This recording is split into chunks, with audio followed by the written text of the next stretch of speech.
Welcome back friends. अगर आप BPSC TRE 4 की तैयारी कर रहे हैं और आपका सब्जेक्ट इंग्लिश लिटरेचर है, मतलब आप इंग्लिश का टीचर बनना चाह रहे हैं, 6 to 8 हो, 9 10th हो या 11 12th हो, तो ये लेक्चर आपके लिए है।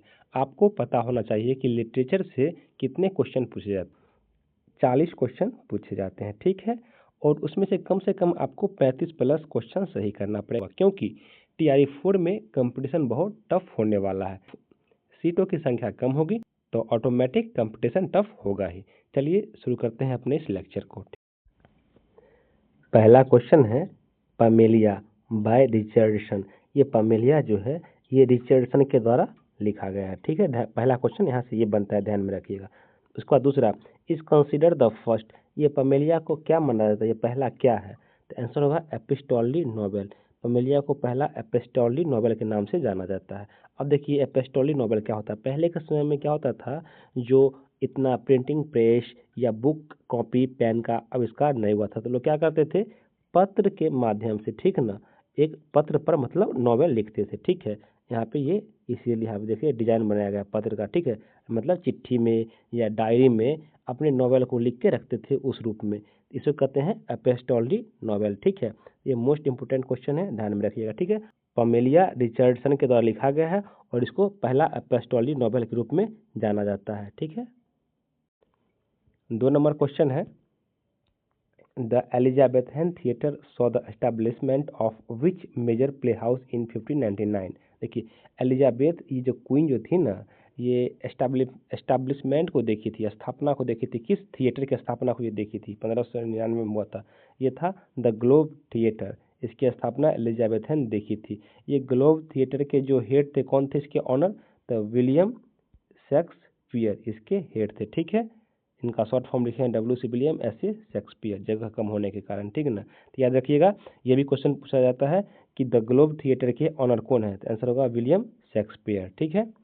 तीसरा क्वेश्चन है हमारा, which age is associated with the emergence of the comedy of manners. ये देखिए अब कौन सा एज में द कॉमेडी ऑफ मैनर्स उभर के आया, मतलब इसका विकास हुआ कॉमेडी ऑफ मैनर्स का, आंसर होगा रीस्टोरेशन एज। रीस्टोरेशन एज में कॉमेडी ऑफ मैनर्स को जन्म हुआ था, इस समय ये लिखना शुरू किया गया था कॉमेडी ऑफ मैनर्स, ठीक है। सारा इंपोर्टेंट फैक्ट्स है, सारा क्वेश्चन एग्जाम में अभी तक आ चुका है, ठीक है ना, इसीलिए हर क्वेश्चन को आप ध्यान से पढ़िएगा, ठीक है। चौथा क्वेश्चन है जो मोस्ट इंपोर्टेंट है, ठीक ना, the preface to lyrical ballads. ये जो उपन्यास है ये किसके द्वारा लिखा गया है, आंसर होगा वर्ड्सवर्थ। इनका पूरा नाम है विलियम वर्ड्सवर्थ। विलियम वर्ड्सवर्थ के द्वारा ये लिखा गया है the preface to lyrical ballads, important है, याद रखिएगा, ठीक है। नेक्स्ट क्वेश्चन है हमारा 5 number, morning star of English poetry. English poetry के मॉर्निंग स्टार के नाम से किन्हें जाना जाता है, आंसर होगा जॉफ्री चौसर। जॉफ्री चौसर को ही इंग्लिश पोएट्री का मॉर्निंग स्टार के नाम से हम लोग जानते हैं, इंपॉर्टेंट है ये भी, ठीक है ना, याद रखिएगा। छठा क्वेश्चन है हमारा 6 नंबर, the leader of the pre Raphaelite movement was. देखिए प्री रेफिलिएट जो मूवमेंट हुआ था, आंदोलन हुआ था, ठीक है ना, ये इंग्लिश ओल्ड इंग्लिश में, तो इसके लीडर कौन थे, आंसर होगा डाते गैब्रियल रोसेटी, ये इसके लीडर थे, ठीक है, ध्यान में रखिएगा। Pre Raphaelite movement, डाते Gabriel Rossetti इसके लीडर थे, ठीक है। 7 नंबर क्वेश्चन है, the pilgrims progress was published in. ये बुक जो है पिलग्रिम प्रोग्रेस, ये कब पब्लिश हुआ था, आंसर होगा 1678 में ये पब्लिश हुआ था। ये द पिलग्रिम प्रोग्रेस बुक जो है ये किसने लिखा है, आंसर होगा जॉन बनियान। जॉन बनियान के द्वारा लिखा गया है, इंपॉर्टेंट क्वेश्चन ये पूछा गया है, ध्यान में रखिएगा, ठीक है।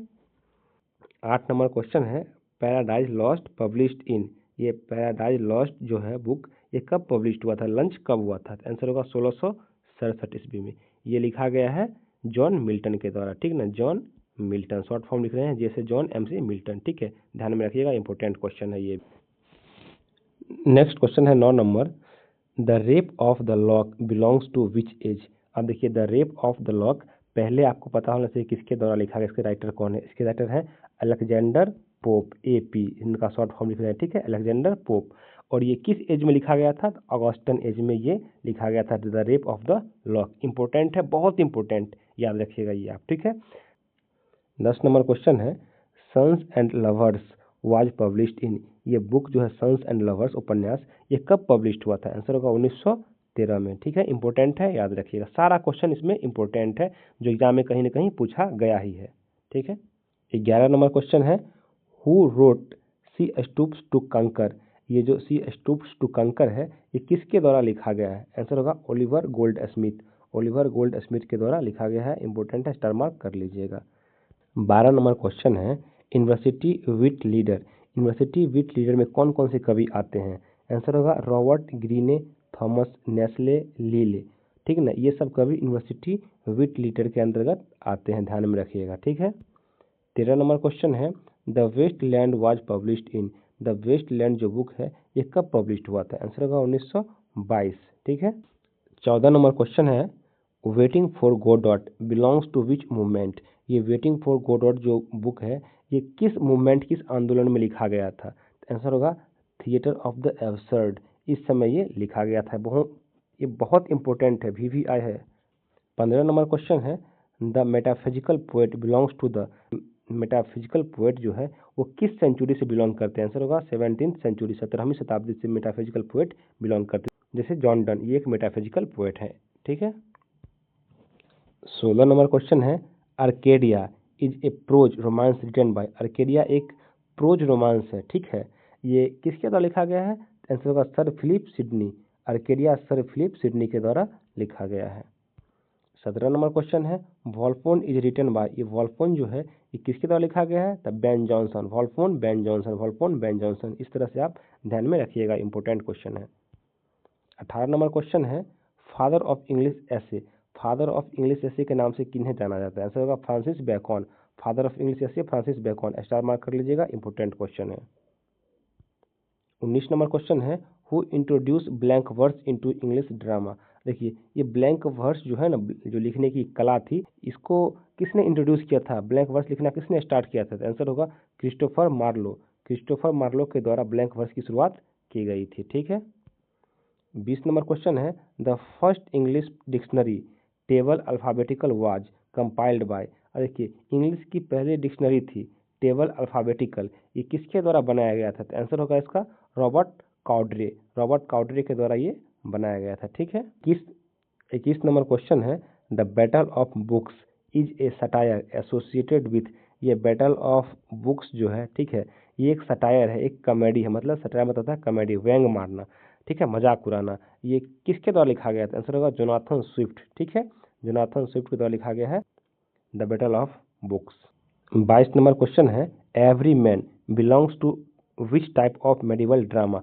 देखिए एवरी मैन जो एक मेडिवल ड्रामा है, ठीक है, ये किस टाइप का ड्रामा है? इसमें किस चीज़ की जानकारी मिलती है? इसका थीम क्या है? आंसर होगा मोरालिटी प्ले।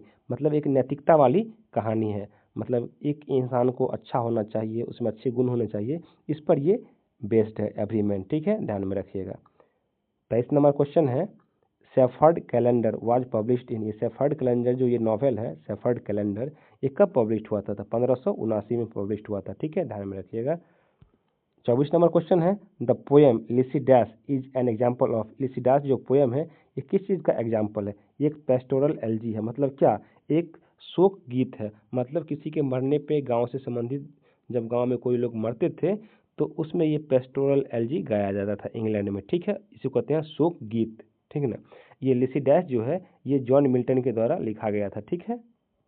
और आज का हमारा आखिरी क्वेश्चन है 25 number, the Victorian age officially began in. Victorian age जो है इसकी शुरुआत कब से मानी जाती है, किस साल से? आंसर होगा 1837।